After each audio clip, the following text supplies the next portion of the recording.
Dadaan-daan siya. Ano? Daan-daan. May mga palipad-hangin. May mga ganon. Daan-daan. Tapos, nung medyo ano na, isang buwan na yata yun. Na nagdadaan-daan. Oo. Sabi nung barkada niya, kursunada na ka daw ika. Nino?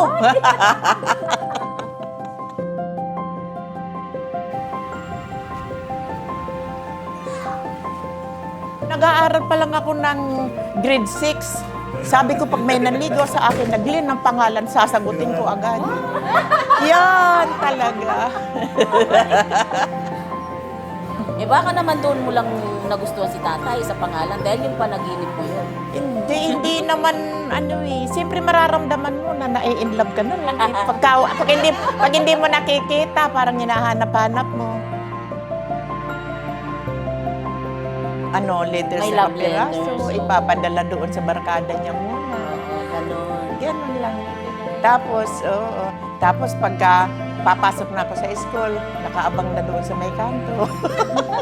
Sa kanto ng tindahan. Barong na ginamit mo, 60 years ago. 5 buwan na yata yun. May, may regalo na. Wallet at saka panyo. Nag-entrega naman ba? Ayun na, sinagot ko na. Ay, bilis na. Ang bilis na. Ang bilis nga. Sabi nga sa inyo, ilang months lang. Kinasal na.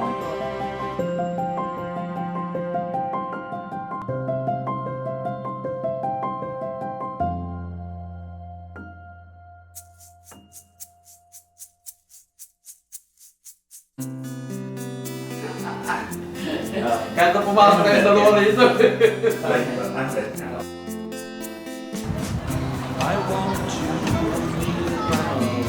Okay lang yan. Pag nagtanong kayo, kahit na sabihin ng maong, bibigyan kayo ng maong. Kahit di pagkatapos ng presidente ko.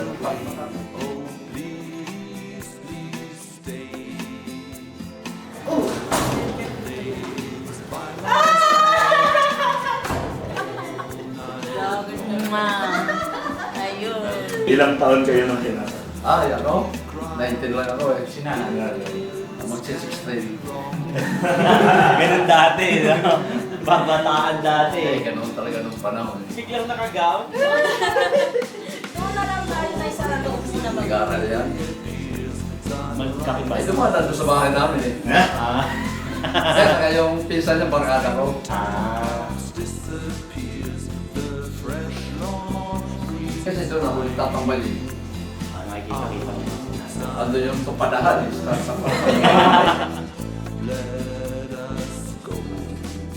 Nung kapanahonan kasi, pag nasa probinsya ka, hindi maraming ano, pag nagkasundo na, kahit medyo bata-bata pa, makukuha mo. Kasi nung panahon, mapasulat-sulat lang, wala pa rin sa cellphone noon eh.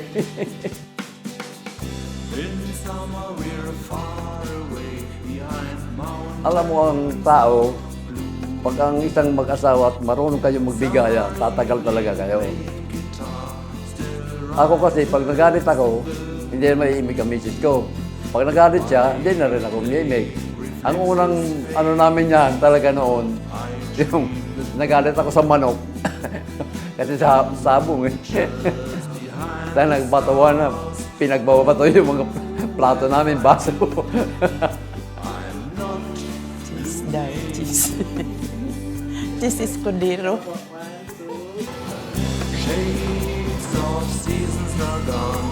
I'm happy today. My feelings are deep inside. Outside you stay. Believe in this way. Now and then. Believe and you will know this road never ends. This road never ends.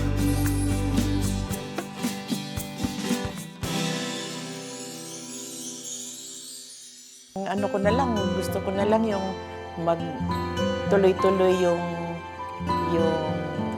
pangunawa. Katulad ngayon na medyo nagkakaedad na, marunong na siyang halimbawa, nagagalit o kaya may konting na pinagsasabihan ko siya, tinatawanan na lang ako.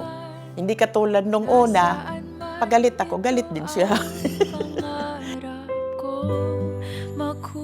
Sa buhay ng tao, pag marunong kayo magbigayan, hahaba talaga buhay niyo magkasama. Konting pag hindi pagkakaintindihan, pasensyahan ka agad. Hindi makakasundo kayo, mahabang buhay. Nagtatanong lang sa'yo. Siyempre, parehas nagmamahal. Kahit minsan medyo nag-aaway, pagdating ng gabi, bate. Hindi pwedeng hindi magbabate na bago matulog. Yung respeto sa isa't isa, dapat hindi mawawala. Kaya yun ang dapat na mamana ng mga anak ko ng konting diferensya kung may samaan man ng loob, magpatawad. Basta yun, yung sinasabi ko, pag ang mag-asawa marunong magbigayan, tatagal kayo. Pero pag wala kayong pasensya bawat isa, ay talagang magdadali kayo magkakahiwalay. Ay ibabalik natin. Sana magtuloy-tuloy hanggang sa nabubuhay pa kami na ganyan na yung pag-alala niya sa akin. Okay lang naman. Ayos tayo nung tumagal tayo ng ganito.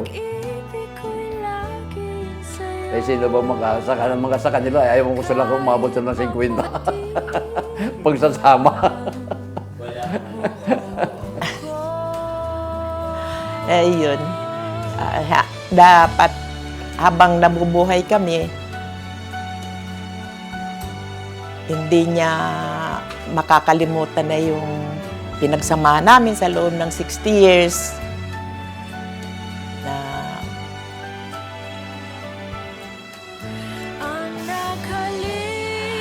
I love you na lang. I love you. I love you. I love you, Kalbo.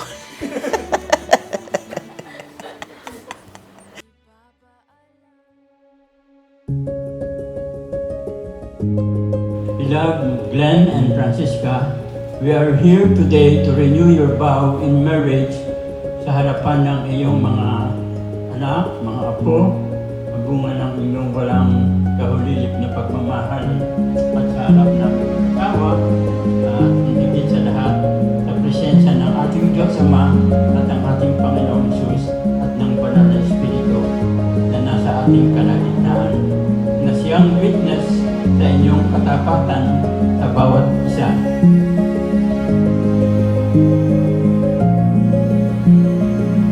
Salamat sa lahat ng tulong, salamat sa pagmamahal at pag-unawa sa mga bagay. So God bless our family and more power sa inyong dalawang tatay. Good health and more love. Dahil na mga papay buhay, ayaw namin. Di pa ako ready. Basta lang gusto ko mahaba ang buhay at maraming mga anniversary. Mahal na mahal ko kayo.